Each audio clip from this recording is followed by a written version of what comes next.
When a breastfeeding mother is faced with the dilemma of not producing enough milk for her baby, she has to evaluate her options for supplementation.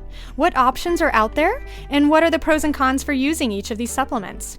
Today I'm thrilled to introduce Amber McCann, a private practice, international board certified lactation consultant in Maryland and owner of Nourish Breastfeeding Support.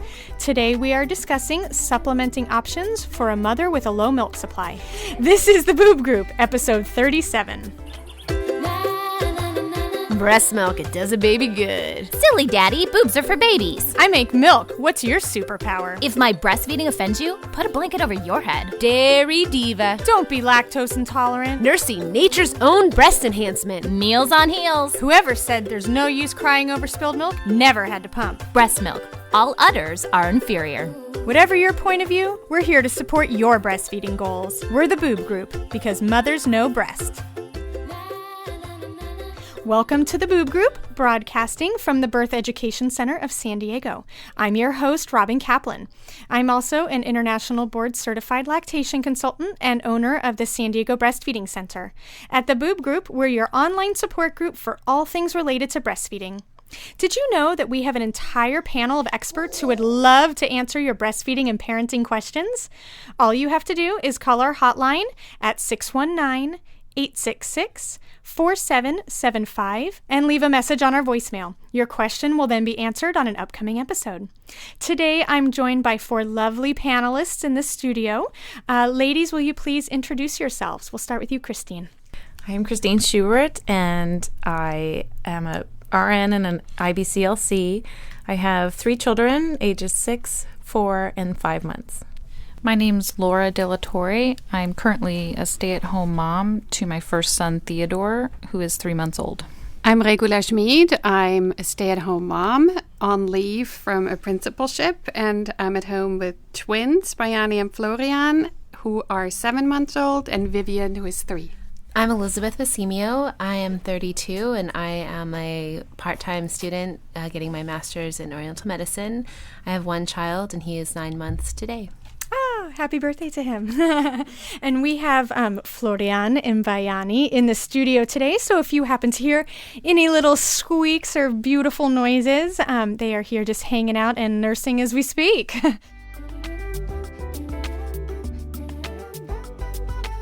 Before we get started with today's topic, here's a question you all had for one of our experts. Hey, Boob Group. This is Denise calling from Talmadge, Ohio. And I wanted to thank you so much for your recent episode on pumping. And I know that I do, and I know a lot of other moms out there have questions about this concept of like pumping when you go back to work. And it seems like there are lots of different opinions. So I wanted to ask about storage. While I'm at work, I usually pump a few times, and then I go down the hall, store my milk in the fridge for the rest of the day. But if I can't go straight home after work, I leave that in my car sometimes unrefrigerated, and I do plan to put it back in the fridge once I get home. But how long can that milk stay unrefrigerated before I'm able to get home? Thanks a lot. Hi, Denise. This is Jonna Rose Feinberg, an IBCLC in the Seattle area. It's great that you're pumping at work. The guidelines for safe storage of pumped milk vary depending on the source, so it's easy to get confused. Pumped milk is generally considered to be safe at room temperature for anywhere from 4 to 8 hours, depending on the source. Milk in the fridge is considered safe for 3 to 7 days. It's fine to gather the milk from more than one pumping session and then store that milk in the fridge until the end of the day. At that point, it would be great if you could transfer the pumped milk to a small ice chest or insulated bag with an ice pack. The cooler will help maintain the milk during your trip home, even if you have to stop to run errands or even go out to dinner. Many quality pump kits come with some sort of cooler, but you can use anything from a small, well-insulated lunch bag to a hard-sided cooler you keep in your car, depending on how long you think the milk will need to maintain its temperature. Just stick an ice pack in the freezer at work in the morning and bring it with the milk when you leave. You and your milk will stay cool. Keep up the great pumping.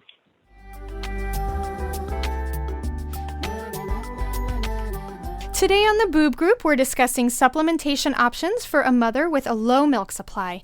Our expert, Amber McCann, is a private practice, international board-certified lactation consultant in Maryland and owner of Nourish Breastfeeding Support.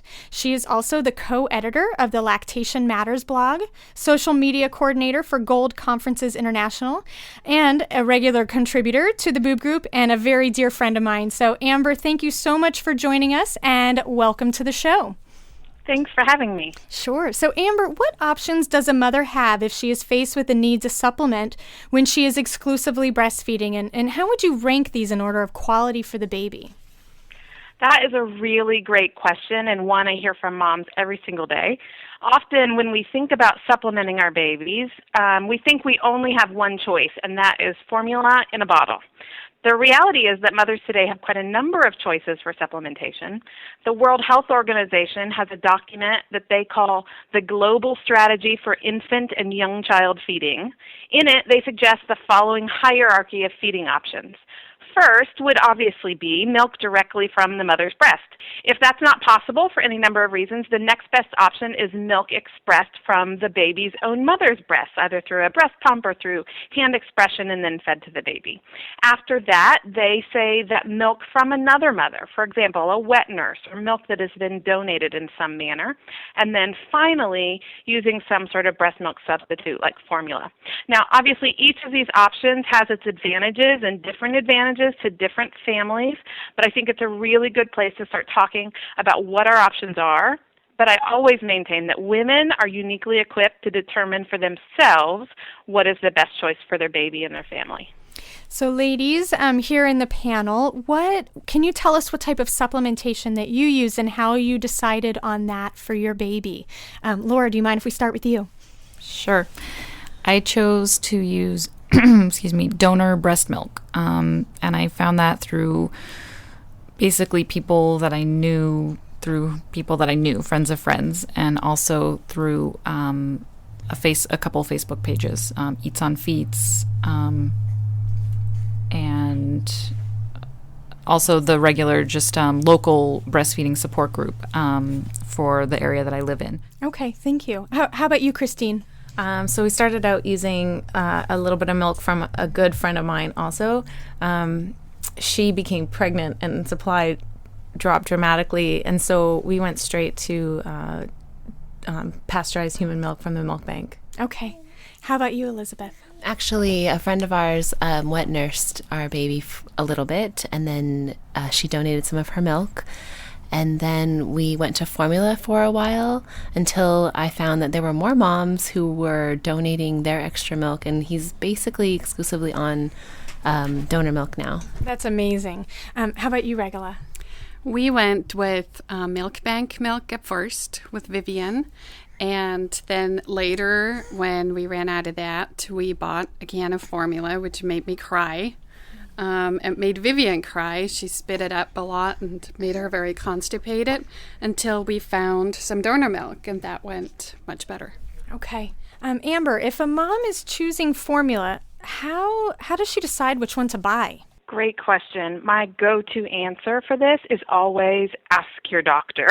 I am not a nutritionist. I am not a physician, nor am I well-trained in the nuances of formula composition, but I do know this, that the brand of formula that you were likely given in the hospital as a sample might not be the best choice for your baby. Fortunately, this practice of marketing formula directly to all mothers in the hospital is diminishing through the hard work of some great organizations like Ban the Bags and the Baby Friendly Hospital Initiative. But what parents need to know is that if you're choosing to use formula, you need to connect with your baby's pediatrician as to what is the best option for your child, even if it's different than every other mother in the neighborhood. And it seems like every mother here, Christine, did you say you used donor milk? Oh, you did, from a friend. So, milk sharing is obviously a very popular topic. And so since milk is a bodily fluid, is it safe to offer someone else's milk to your baby? And what are the safety precautions one should look at? This is an issue that I'm really, really interested in. Women have been feeding their milk to other mothers' babies since the dawn of time. We look at the biblical story of Moses, and Jochebed was hired by Pharaoh's daughter to feed Moses after finding him in the bulrushes. What the Pharaoh's daughter didn't know was that Jochebed was actually Moses' mother. But also in Islamic history and culture, the concept of milk kinship dates all the way back to Muhammad himself. But the idea that instead of feeding someone else's baby directly at your breast, that you would pump and then share that milk, it's a newer concept. And the popularity and prevalence of breast pumps have really allowed for this practice. There is, however, a really big difference between this idea that everybody's doing it and this is the best option for my baby. Milk sharing isn't without its risks, but neither is driving your vehicle or eating a walnut. It's important for those who would like to consider giving and receiving breast milk with another family to do so with eyes wide open and with an understanding that they must ask questions, be aware, and not practice it blindly. One of the best practices to limit the risk with milk sharing is really open and honest conversation with both the donor and the recipient about lifestyle choices. For most women who are donating their milk to another family, they're also breastfeeding their own children at the same time, so I think we find some comfort in that. When I counsel clients on milk sharing, I always encourage them to ask for copies of blood tests that the donating mother had during her pregnancy. I feel like this can give you a really good idea if there are any significant health concerns and whether the risk, though very small, of giving her milk to your baby is worth it to you. We do know that there are incredible health benefits for those babies who are fed breast milk over formula, and we want to balance these benefits against the risk of using another mother's milk. But no family can determine if it's worth it except for the family that's asking these questions about their own baby. Okay, so you mentioned these benefits of using donated milk over another donated milk from another woman over using formula. So what are these benefits? I think the benefits are amazing. We know that breast milk is the biologically normal food for infants. Health experts all over the world agree that breast milk gives amazing things to the baby, including this really rock star immunity. And it's uniquely designed to be broken down efficiently by the baby. It's perfectly designed for infants. Having the opportunity to still give all these benefits to a baby, even if you're not able to fully breastfeed your baby, your own milk yourself, it's so beneficial. I also love that milk sharing allows relationships to be formed for many donors and their recipients. I often hear stories from families who become dear friends after sharing milk, and I think it really contributes to this greater community. I don't, however, think it's the right option for every family. Many families, for a number of reasons, determine that using formula is a better choice for their family, and I support every parent's right and capacity to make the decisions that are right for them. And I think one of the main questions that I get as a lactation consultant is what diseases can be passed through the breast milk? What, if I was going to accept breast milk from another woman, what should I be most concerned about? It's true that there are a number of pathogens that can enter into human milk if a mother's infected. However, few of these diseases can actually be transmitted through the human milk itself. There are three biggies to be concerned with. One is called HTLV, HIV, which kind of strikes fear in the hearts of everyone, and one called CMV. Now, CMV is typically only a challenge for premature infants, and honestly, I would never advocate direct milk sharing for really critically ill babies. Neither HIV nor HTLV are transmitted easily. They would both show up on any prenatal blood work that a mother had, and she should be aware of her status. Of course, we don't live in a perfect world where everyone's fully aware of their own health, and of course, infection could happen after the prenatal testing. But fortunately, HTLV can be deactivated by freezing milk, and I think a lot of mothers who receive milk directly from another mother are getting it already frozen. And HIV can be deactivated through flash heating. Treating any milk you receive for your baby by freezing and flash heating can really further limit the risk to the baby. I will admit all of these diseases sound really crazy scary, and while I believe the risk is really, really low for a healthy infant to receive another mother's well-screened milk, I believe more that each family has to determine for themselves what they feel comfortable with. Okay, and so if moms were looking for donated milk and they did not have a friend who could donate it to them directly, where can they find someone to donate milk for her baby? I have been so fortunate to be involved in some really amazing milk sharing stories. I once worked with a woman who had a 4-year-old daughter who had a disease that really impacted her daughter's ability to process nutrition, and she was 4 years old and she couldn't gain weight, and they decided that they wanted to add some breast milk to her diet, so they contacted me, and I was able to reach out to some people, and we ended up getting her connected with a donor mother who happened to live 4 houses down the street from her. No way. So it was amazing how this relationship blossomed, and this little girl thrived on the breast milk, but in addition to that, they built a really lovely friendship. I think those kind of opportunities are out there, and even some of your panelists said, a friend of a friend, or I knew someone. I think the best way to get donor milk is to ask, do you know anyone in your social groups who's breastfeeding a baby? Would they be willing to share? I believe with all my heart there's more than enough breast milk in the world for all the world's babies if everyone who could share did so. So you could ask at your house of worship, your play groups, your mothering groups, among your friends of friends. So many women are willing to donate if they know that there's a need. In addition, there are several opportunities for connecting with families that have milk to share on the Internet.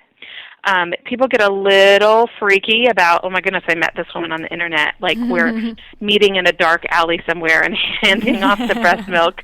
Most of that, the relationships I know, that is certainly not what is happening. But these websites and Facebook pages really provide a place for families to connect those that have extra milk and those that have a need.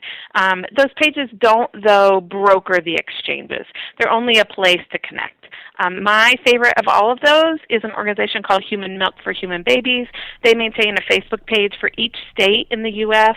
and also in quite a number of different countries. Okay, thank you so much. So, ladies, for those of you who did use donor milk, were you nervous at all about using someone else's milk? And if you didn't find it through a friend of a friend, how did you find it? Elizabeth, do you mind if we start with you? Sure. I was petrified.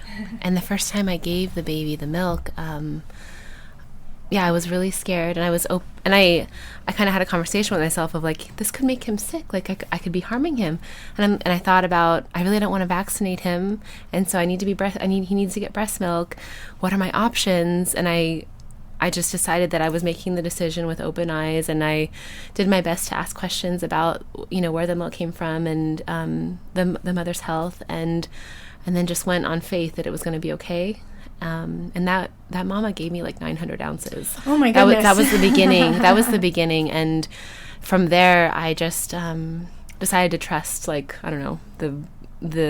motherhood, the universal motherhood Exactly. feeling, like that, like what Amber said about there being enough breast milk for all the babies in the world, and really wanting to give my baby the best that I could. And I have used the donation sites, and also, like what Laura mentioned, the Breastfeeding San Diego. There are amazingly generous mamas in San Diego. It's been very humbling. It's been just a huge, huge blessing to have, and to have the networking, like where someone I don't even know is like, I have a friend, I hear that you need breast milk, I have a friend of a friend, and they have a freezer full, and I'm like, yes, thank you, wonderful. It's just come out in all different areas that I've been getting offers. Absolutely. And for those of you who aren't in San Diego, we have this Facebook page here in San Diego called Breastfeeding San Diego, and it's a closed group, and it's where I see every single day women sharing advice, sharing stories, asking for help, and quite often mentioning that either they have extra breast milk or they don't have as much as they need,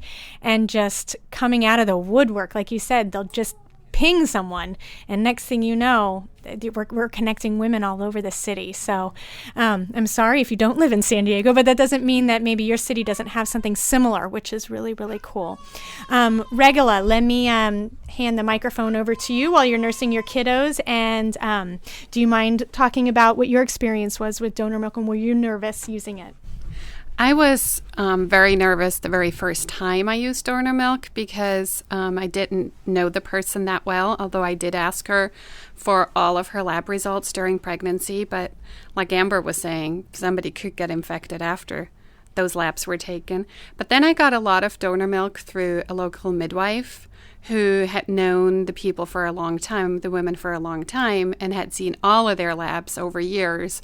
So that made me feel much more comfortable. That's another really good point to bring up, too. You never know if your healthcare provider, especially if you're working with midwives, they see lots of moms and they see them postpartum as well they still maintain this connection. So that's a great point.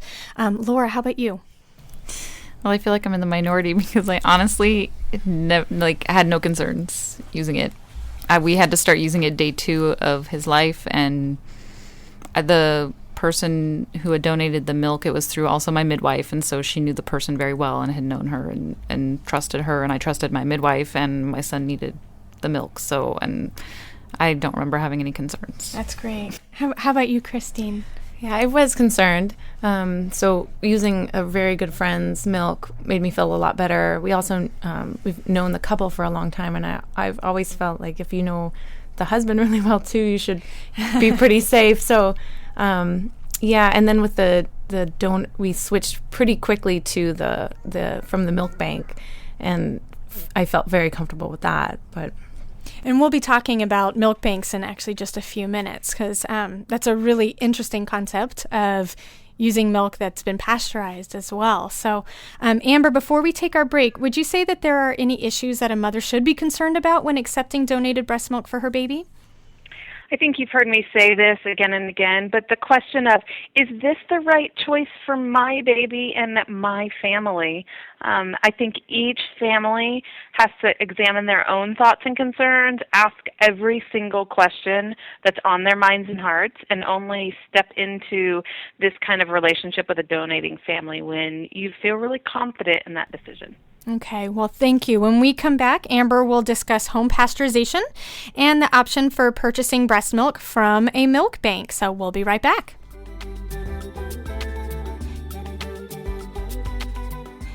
And we're back with Amber McCann talking about a mother's choice for supplementation when she has a need for additional breast milk, most likely because of a low milk supply.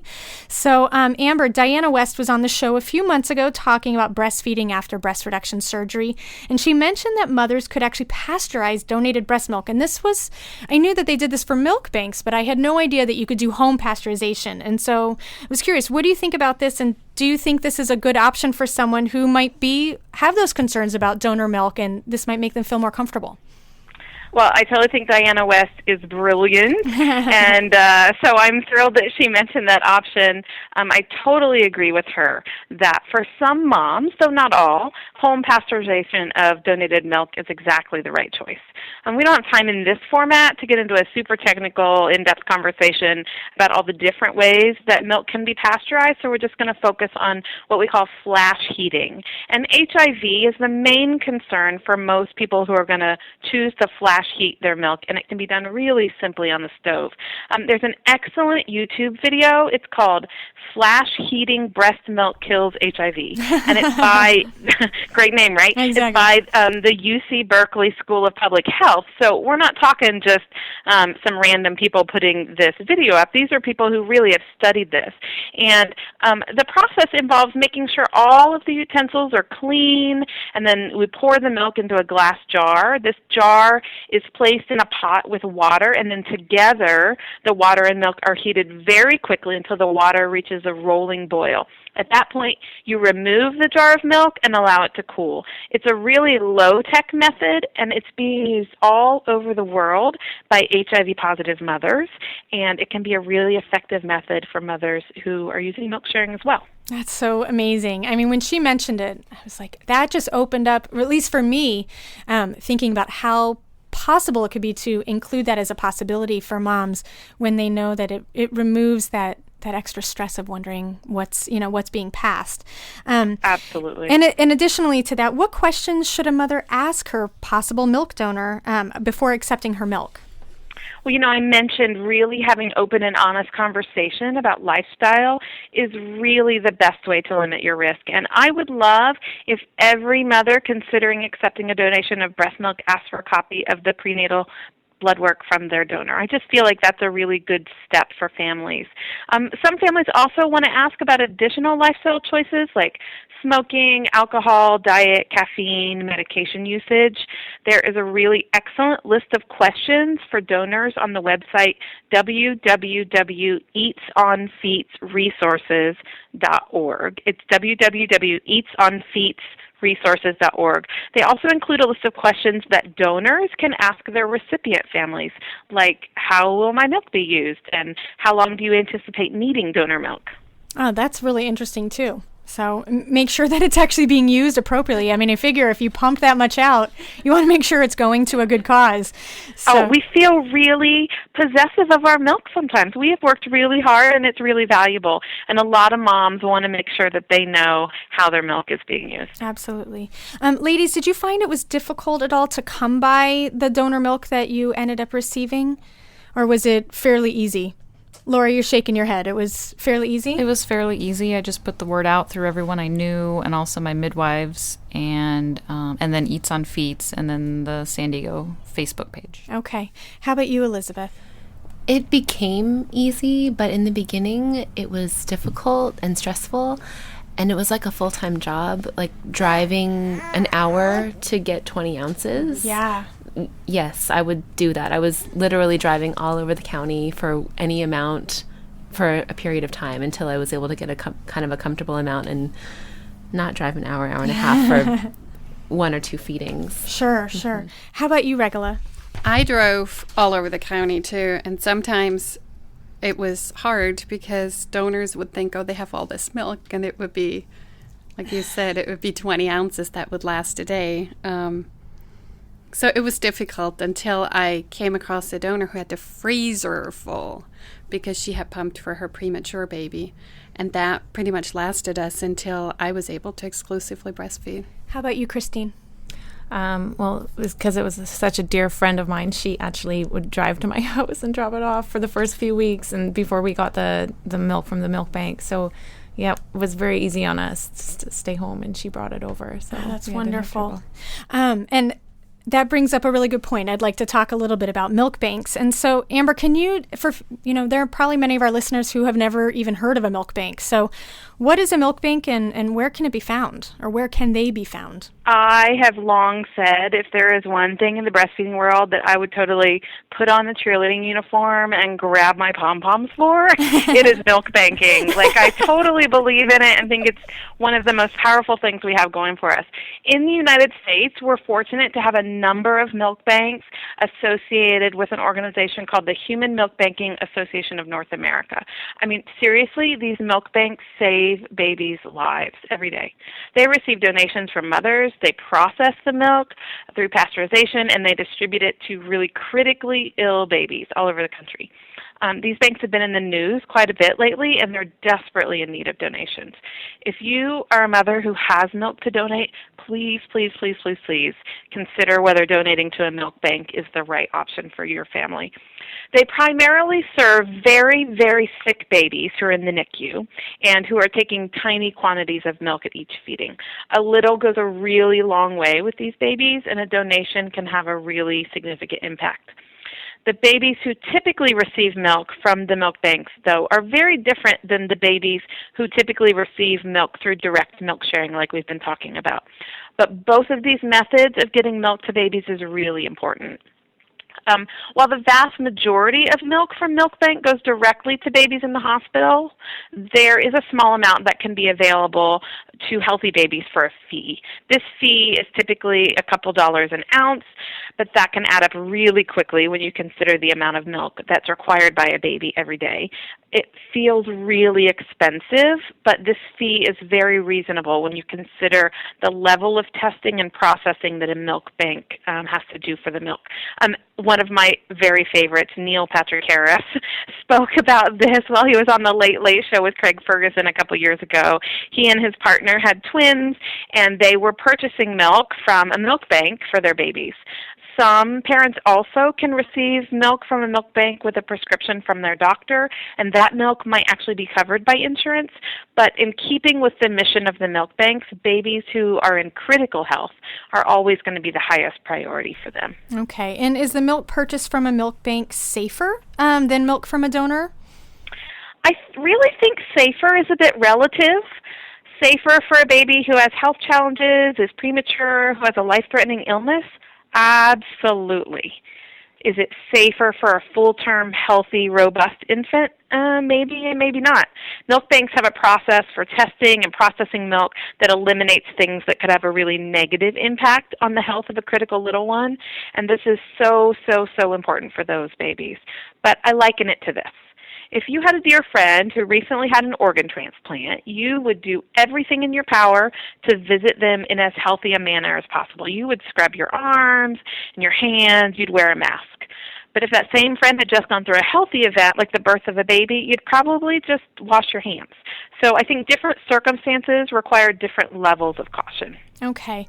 And for moms who are listening who do have an excess of milk and maybe don't have a friend that they would like to offer it to, and they would love to deliver it to a milk bank for babies who are critically ill, how can they donate their milk? I think any mom who is able to produce more milk than her own babies require should at least consider whether donating to a nonprofit milk bank is the right choice for her. You can find more information about how to donate on the Human Milk Banking Association of North America's website. It's www.hmbana.org. That's www.hmbana.org. They require their donor mothers to be in good health, to not regularly be on most medications or herbal supplements, that the moms would be willing to undergo additional blood testing, which is at the expense of the milk bank, and would be willing to donate at least 100 ounces. If this sounds like you, I encourage you to reach out and be involved. Again, the website is www.hmbana.org. You can get more information there. Cool. And Amber, can you share your favorite resources for helping a mother choose which supplement makes the most sense for her family? As a board-certified lactation consultant, my favorite resource for moms asking these questions is another board-certified lactation consultant. I think we really have our finger on the pulse of what the options are for supplementation. We can help you sort through all the questions, concerns, help you make a good decision for your family. In addition, weighing all your options by visiting the Human Milk for Human Babies Facebook pages and the Human Milk Banking Association for North America's website can be really valuable. And obviously speaking with a breastfeeding-friendly pediatrician can also be really important. Okay. Well, thank you so much, Amber, for your insight into supplementing options for a mother who has a low milk supply. And for our Boob Group Club members, our conversation will continue at the end of this show, as Amber will answer a few more questions on this topic. For more information about our Boob Group Club, please visit our website at theboobgroup.com.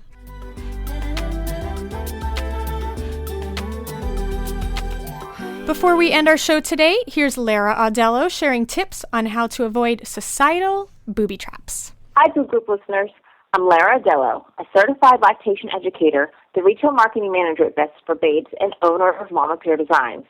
Today we're here to talk about how you can achieve your personal breastfeeding goals without being undermined by cultural and institutional booby traps. Let's discuss infant growth charts, which one your doctor is using. Mothers often look forward to seeing how well our babies are growing and receiving the milestones on a growth chart from the pediatrician.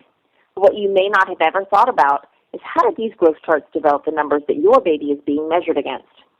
About 6 years ago, the World Health Organization released growth charts which change our understanding of how babies, breastfed and formula-fed, grow. Until recently, the growth charts used by pediatricians were based on a sample of formula-fed Caucasian babies born between 1929 and 1975 in Ohio who often started solid foods before 4 months. These charts were used around the world to chart babies' growth. In 2000, the CDC released a chart using a mixed sample of breastfed and formula-fed infants, which demonstrated that breastfed and formula-fed infants have different growth patterns. Breastfed babies grow faster than formula-fed babies in the first few months, and then between 3 to 12 months, they lean out in comparison to their formula-fed counterparts. The new WHO charts use a sample of nearly 9,000 babies who were exclusively or nearly exclusively breastfed for the first 6 months. The WHO is clear that these charts are not intended to apply to just breastfed babies. They can serve as an important early warning to doctors if a formula-fed baby is experiencing excessive weight gain, a particular concern because these babies are at risk for being overweight and for obesity. Since 2010, these charts have been recommended by the CDC and the American Academy of Pediatrics. WIC will begin using them later this year. Do you know if your pediatrician uses these new growth charts? Don't be afraid to ask. Sometimes it can take a while for these changes and recommendations to take effect, but the more mothers that ask, the faster that change will occur. A special thank you to Tanya Lieberman, IBCLC, for writing the Booby Trap series for Best for Babes. Visit bestforbabes.org for more great information about how to meet your personal breastfeeding goals, and my business, mamapairdesigns.com, for breastfeeding supportive wearables. And be sure to listen to the Boob group for fantastic conversations about breastfeeding and breastfeeding support. Thank you so much to our experts, panelists, and all of our listeners. If you have any questions about today's show or the topic we discussed, call our Boob Group hotline at 619-866-4775, and we'll answer your question on an upcoming episode. If you have a breastfeeding topic you'd like to suggest, we'd love to hear it. Simply visit our website at theboobgroup.com and send us an email through the contact link. Coming up next week, we have Veronica Tingzon on the show discussing how a baby's oral anatomy can affect breastfeeding. Thanks for listening to the Boob Group, because mothers know breast. This has been a New Mommy Media production. The information and material contained in this episode are presented for educational purposes only. Statements and opinions expressed in this episode are not necessarily those of New Mommy Media and should not be considered facts. While such information and materials are believed to be accurate, it is not intended to replace or substitute for professional medical advice or care, and should not be used for diagnosing or treating healthcare problem or disease or prescribing any medication. If you have questions or concerns regarding your physical or mental health or the health of your baby, please seek assistance from a qualified healthcare provider.